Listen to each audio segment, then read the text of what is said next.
Hello বন্ধুরা, প্রতিদিনের মতো আজও চলে এসেছি একটা নতুন ভিডিও নিয়ে। সেটা হলো এমন একটা রেসিপি যেটা ডাল বলো, মাছ মাংস যাই বলো, সবার স্বাদকে হার মানাবে এই রেসিপি। চলুন শুরু করি। এগুলো হচ্ছে রাজমা। আর এই রাজমাগুলোকে রাতভর ভিজিয়ে রেখেছিলাম। এবার ভালো করে পরিষ্কার করে ডলে ধুয়ে নিয়ে চলে আসলাম। দেবো প্রেশার কুকারে। ভিডিওটা ভালো লাগলে লাইক করবেন। লাইক করলে আমরা ভিডিও বানাতে আগ্রহী হই। রাজমাগুলো পুরোই দিয়ে দেবো প্রেশার কুকারে। আর একটা আলুর আধখান তাকে 2 খণ্ড করে দিয়ে দিলাম। আর দিলাম কয়েকটা কাঁচা লঙ্কা। এবার দিয়ে দেবো জল সিদ্ধর জন্য।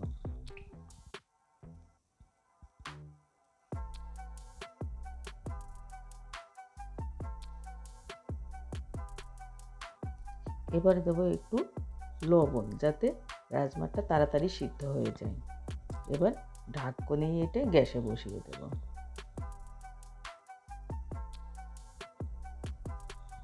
এবারে চলে যাব কড়াইতে।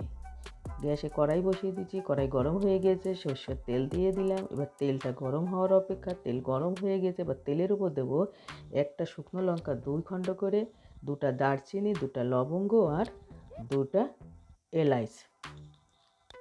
এবার দিয়ে দিলাম কাটা রসুন। ছোট্ট ছোট করে রসুন কেটে চাকা চাকা করে দিলে দেখতে ভালো লাগবে, তাই রসুন তেলের উপর দিয়ে দিলাম। নেড়ে চেড়ে রসুনটাকে লাল করে ভেজে নিতে হবে।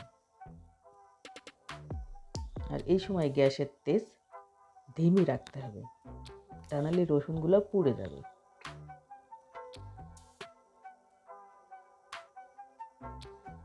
এবার রসুনগুলো প্রায় ভাজা হয়ে গিয়েছে, এই দেখো লাল হয়ে গিয়েছে।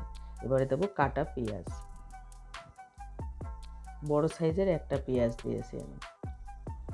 এবার পেঁয়াজগুলোকে ভেজে নেব। পেঁয়াজগুলো যাতে তাড়াতাড়ি ভাজা হয়ে যায় তার জন্য দিয়ে দিলাম লবণ।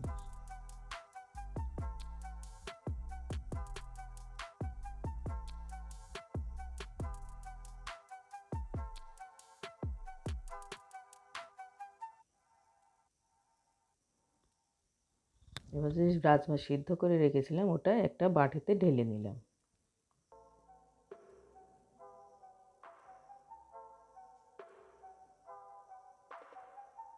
দেখো রাজমাটা সিদ্ধ হয়ে গিয়েছে।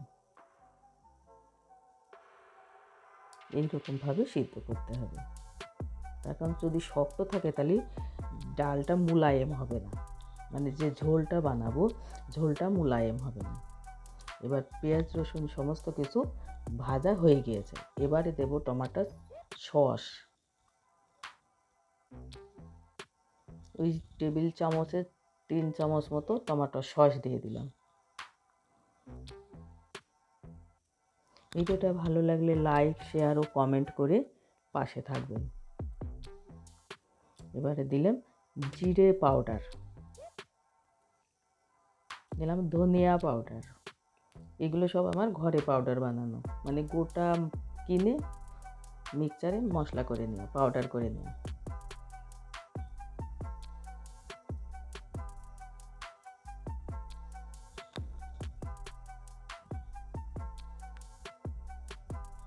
এবার রাজমাগুলো ঢেলে দিলাম, কারণ মশলাগুলো ভাজা হয়ে গিয়েছে।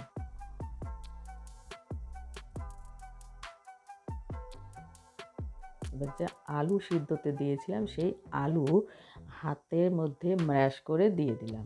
এই সিদ্ধ আলুটা দেওয়ার জন্য তরকারিটা মানে ডালটা মোলায়েম হবে আর একটু গাঢ়পনা আসবে। কালারের জন্য দিলাম হলদি পাউডার।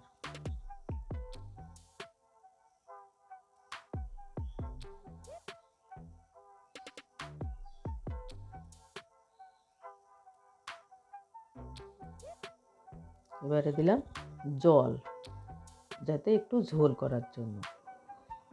এই জলটা আমি দিলাম গরম জল। এবার যার যেমন ইচ্ছে সে সেমন দিতে পারো।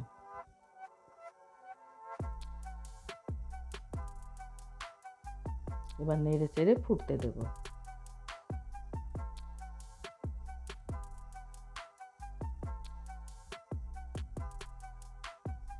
এবার ডালটা ফুটে গিয়েছে, মানে রাজমাটা ফুটে গিয়েছে,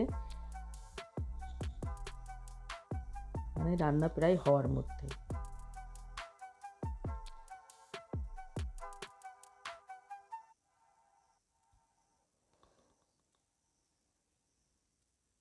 এবারে হারা ধনিয়া মানে ধনে পাতা কুচি কুচি করে এর উপর দিয়ে সার্ভিং প্লেটে তুলে নেব।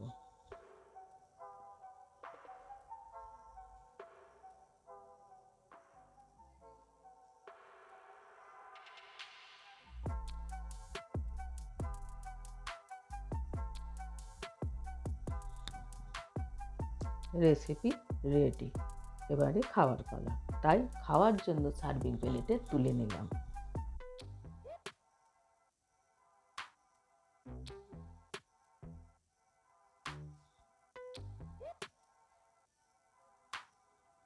বেশ কত সুন্দর দেখতে হয়েছে। এই রেসিপি মাছ মাংসকে তো অবশ্যই হার মানাবে। হ্যাঁ বন্ধুরা, বিশ্বাস না হলে বানিয়ে খেয়ে দেখবেন অবশ্যই, আর খেলে তো জানি লোভে পড়বেন। ব্যাস আজকের মতো ভিডিওটা এখানেই শেষ করলাম। ততক্ষণের জন্য টাটা, বাই বাই।